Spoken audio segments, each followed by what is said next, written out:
Well, thank you very much for having me. I'm Adriana Bailey, and I am a PhD student in atmospheric science at the University of Colorado. But today I want to talk to you about how grammatical choices shape media representations of climate uncertainty. And this is work I've been doing with Professor Javier Rivas, Dr. Lorene Giangola, and Professor Max Boykoff, who spoke to us yesterday. So in the last decade, the scientific community has become increasingly more certain about the link between human activities and climate change, and that we've expressed in the evolution of the IPCC reports, the third and fourth assessment reports of the Intergovernmental Panel on Climate Change. And where uncertainties remain, the IPCC has crafted material that guides us in how we should communicate those uncertainties clearly and also consistently. And you may have seen this example where there are certain variations of the word likely that we've designated to represent probability ranges. The challenge for us as scientists is that most of the public is not reading IPCC materials or reports. Instead, they get most of their climate news through the media, through the stories that the media are choosing to tell. And so what we need to be aware of when we're thinking about communicating climate change is that journalistic practices and tendencies can reduce uncertainties, but other journalistic practices and tendencies can amplify uncertainties. And in the US, we've seen a historical trend that most of US media is actually framing climate news as uncertain. And by that I mean that they're focusing on the uncertainties as a way of making the story more exciting for the reader. We've seen this date back to the 80s, and we've also seen it in both prestige press in the US and in community newspapers. In the 90s, there was an interesting twist where one of the ways that uncertainties were constructed by the media is that the media started to focus on skeptical voices, or contrarian voices, as we've been calling them in this conference. And part of that was under the guise of objective journalism, which Max Boykoff mentioned yesterday, and some of it was also to create controversy, because controversy not only creates uncertainty, but it creates drama, so it makes the news interesting. Now, while the US has been focusing on uncertainties, we haven't really seen the same trend globally. In fact, when you look at other news coverage in the Americas, we see very little voice given to the contrarians, and we also see that instead of focusing on the scientific problem of understanding climate change, the newspapers are instead looking at community and ecological impacts. In Europe, meanwhile, we've actually seen a shift towards talking about climate policy and solutions. And in some cases, the uncertainties are downplayed inaccurately as a way of spurring political action. So we have a pretty good sense that there are cultural differences in climate reporting, at least at the thematic level, the framing level. But what about at the linguistic level? How are we talking about climate uncertainties? And are we doing this differently between countries? This sort of curiosity led us to formulate these research questions. We wanted to know, how do the grammatical and lexical choices of different language newspapers construct uncertainty? And how have these expressions of climate uncertainty changed with time? So to answer this, we looked at newspapers from the US and from Spain. And we chose to look at one slightly more conservative and one slightly more liberal paper from each country to give us a range of political or ideological viewpoints.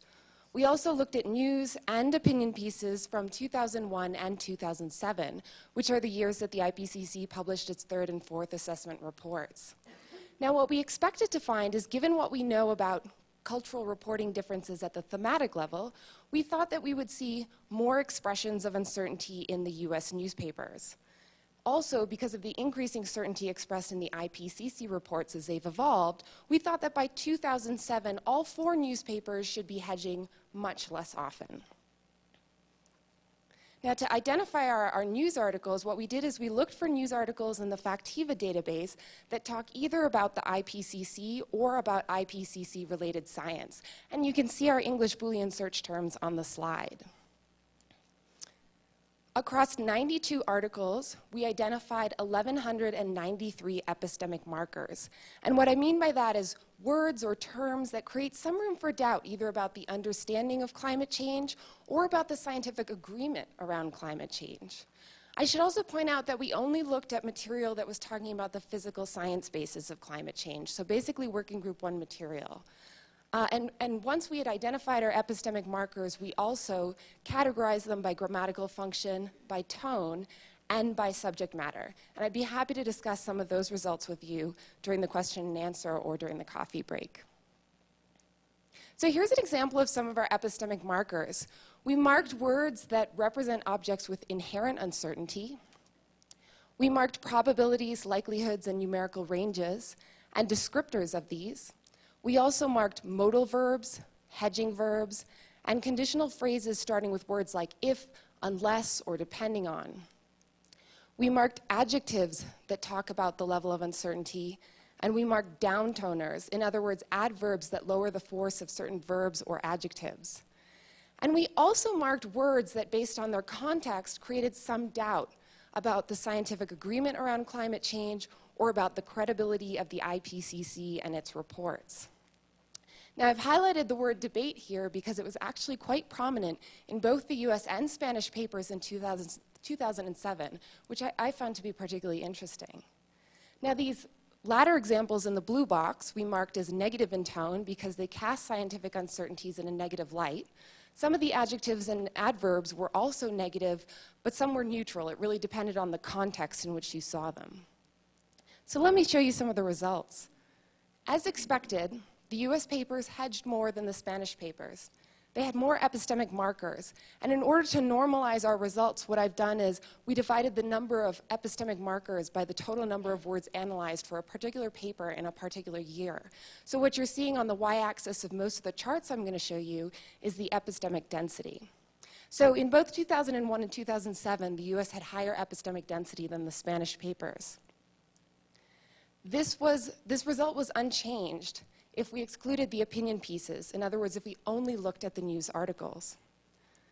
The US papers also tended to use more epistemic markers with negative tone in 2001. But you see that that's changed by 2007 because the Spanish papers had actually increased their use of negative tone epistemic markers.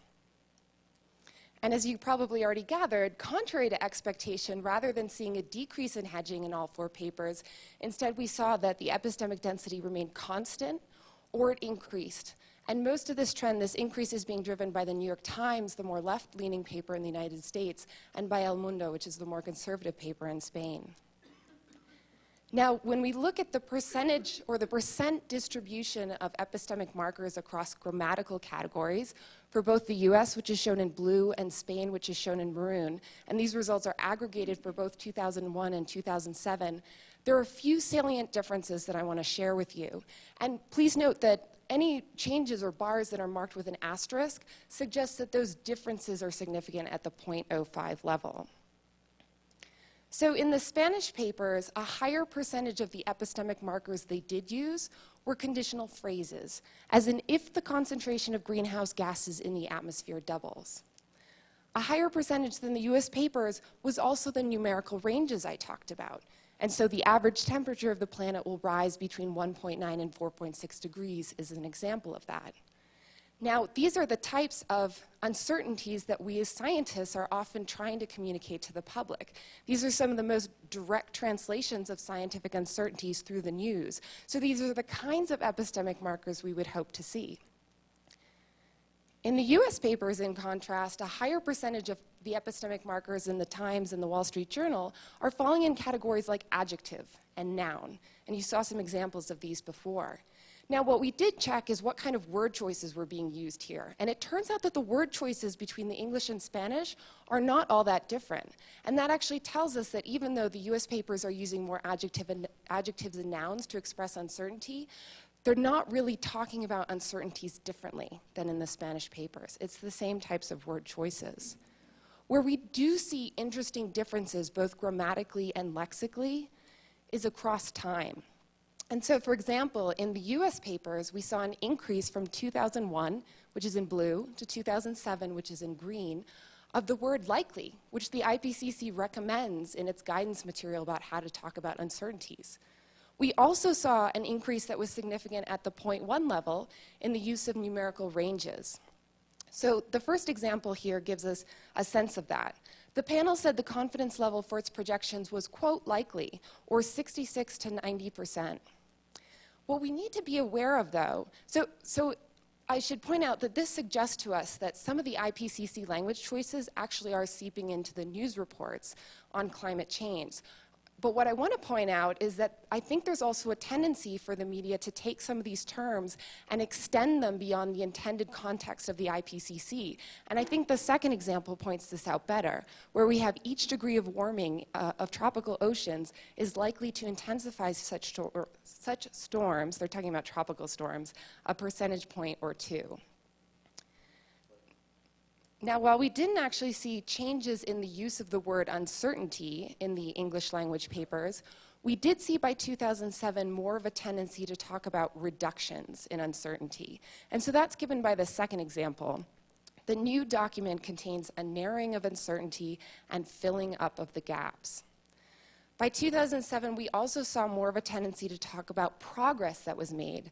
So in other words, improvements in models, data, our general understanding of climate change. And that's given by the third example. The data linking fossil fuel emissions to rising temperatures are becoming more reliable. So we've marked this as epistemic because even though they're getting more reliable, we're not quite clear from this context whether we're 100% reliable yet about this information. So at least these are some good changes to see in the US papers. Where we're a little more concerned is that we see these new tendencies emerging to construct uncertainties in news reports on climate change in 2007. And so, for example, one of the ways the news is constructing uncertainty is by highlighting changes between IPCC reports. For example, comparing the predictions of the third and fourth assessment reports, as in the report contains startling revisions of previous UN predictions.